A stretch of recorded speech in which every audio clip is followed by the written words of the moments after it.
اعوذ باللہ من الشیطان الرجیم بسم اللہ الرحمن الرحیم بسم اللہ الرحمن الرحیم بچوں، امید ہے کہ آپ اچھی طرح سے ہوں گے۔ آج ہم 9ویں جماعت کی کتاب سے لے گئے ایک سبق جس کا نام ہے ڈرامہ۔ ڈرامہ پر نوٹ لکھیے۔ ڈرامہ پر نوٹ لکھیے۔ ڈرامہ ادب کی اہم ترین اصناف میں شمار ہوتا ہے۔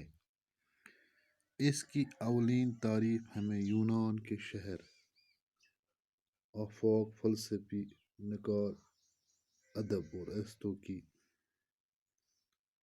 وتیقہ سے حاصل ہوئی ہے، جس میں وہ ڈرامے کو انسانی اعمال کی نقل قرار دیتا ہے۔ فنی اعتبار سے ڈرامہ کو 3 حصوں میں تقسیم کیا جاتا ہے، جنہیں ہم پلاٹ، کردار نگاری اور زبان و بیان یا اسلوب سے موسوم کرتے ہیں۔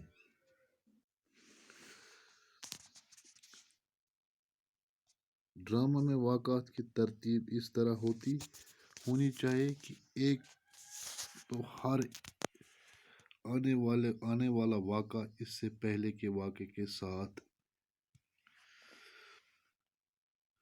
جڑا ہوا ہو۔ پلاٹ میں واقعات کی تعداد جتنی کم ہو، ڈرامہ نگار انہیں مؤثر بنانے کی اتنی ہی زیادہ توجہ دے سکتا ہے۔ ارسطو نے ڈرامہ کے لیے 5 اجزاء ترکیبی واضح کیے ہیں: قصہ، کردار، مرکزی خیال، مکالمہ اور موسیقی، لیکن ساتھ ہی وہ اسٹیج کی آرائش کو بھی ڈرامہ کے لیے ضروری قرار دیتے ہیں۔ ارسطو ڈرامہ کو عمل کی نقل کہتے ہیں۔ ان کے مطابق ڈرامہ زندگی کی ایسی نقل ہے جو اداکاروں کے ذریعے دیکھنے والوں کے سامنے پیش کی جاتی ہے، جو بالکل اصلی اور سچی معلوم ہوتی ہے۔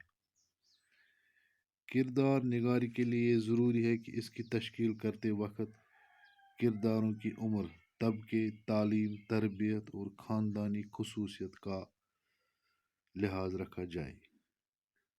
ڈرامہ کے ہیرو کا خصوصی المیہ کے ہیرو کا عام انسانوں سے تھوڑا برتر ہونا ضروری ہے، کیونکہ ایسی صورت میں اس کے انجام سے ناظرین و قارئین متاثر ہو سکتے ہیں۔ ڈرامے کے 2 قسمیں ہیں، ایک ٹریجڈی یعنی خزانیہ اور دوسری کامیڈی یعنی تربیہ۔ ان اقسام کی بھی الگ الگ قسمیں ہیں۔ ڈرامے کی زبان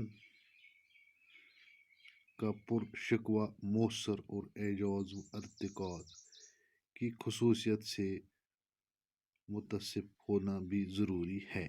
مکالمے کردار کی عمر، تعلیم، تربیت، ماحول، خاندان اور ضرورت کے عین مطابق ہونی چاہیے تاکہ وہ فطری نظر آئے۔ اردو میں ڈرامے کا اچھا خاصا ذخیرہ موجود ہے۔ اس کا آغاز اودھ کے تاجدار علی شاہ کے ہاتھوں 1826 میں رادھا کنیا کا قصہ کی شکل میں ہوا۔ کچھ مدت بعد اس ڈرامے کی شہرت متاثر ہو کر امانت لکھنوی نے اندر صبا کے نام سے ایک تجربہ کیا، جس نے اردو ڈرامہ کی ترقی کے راستے کھول دیے اور اس کو برصغیر میں اتنی شہرت نصیب ہوئی کہ دور دور سے لوگ لکھنؤ آ کر اسے دیکھتے اور واپس جا کر اسے ڈرامے تخلیق کر کے پیش کرتے۔ ان ابتدائی تجربوں کے بعد جب ملک کے بڑے شہروں میں تھیٹریکل کمپنیوں کے قیام کا سلسلہ تجارتی اغراض کے تحت شروع ہوا، تو اردو ڈرامے کی مزید ترقی کے راستے کھل گئے۔ طالب بنارسی آرام و آغاز حشر کاشمیری نے انہی تھیٹرکل کمپنیوں سے وابستہ ہو کر اردو ڈرامے کو ترجیح و ترقی کی کئی منزلوں سے ہمکنار کیا۔ انہوں نے ایسر حرس، سفید خون، داو پیچ جیسے شہکار ڈرامے تخلیق کیے۔ ان کے بعد امتیاز علی تاج نے اردو ڈرامے کی تمام خامیوں کو دور کیا۔ ان کے مشہور ڈرامہ انارکلی اردو ڈرامے کی تاریخ میں ایک سنگ میل کی حیثیت رکھتا ہے۔ 20ویں صدی میں سائنسی اور تکنیکی ترقی کی وجہ سے اردو ڈرامے کو مزید فروغ ملا۔ ریڈیو کی ایجاد نے ایک بابی ڈراموں کی تخلیق کے سامنے پیدا کیا۔ اب ٹی وی نے ٹیلی پلے کی شکل میں ڈرامے کو نئی جہت سے آشنا کیا۔ ترقی پسند تحریک اور جدیدیت کو روح نے بھی اردو ڈرامے کو متاثر کر کے حقیقت پسند یا اشتراکی ڈرامے کے ساتھ ہی ایک تھیٹر یعنی ڈرامے کے تجربوں کو مکمل بنایا۔ اور اس طرح اگر ایک طرف کرشن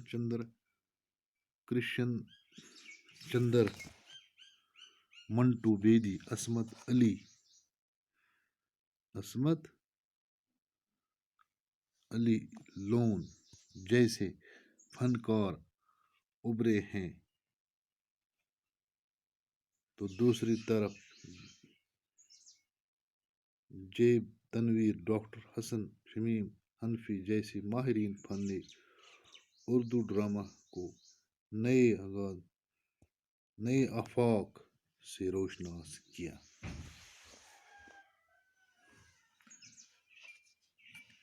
یہ تھا آج کا سبق بچوں، امید ہے کہ آپ نے اچھی طرح سے یہ سمجھا ہوگا۔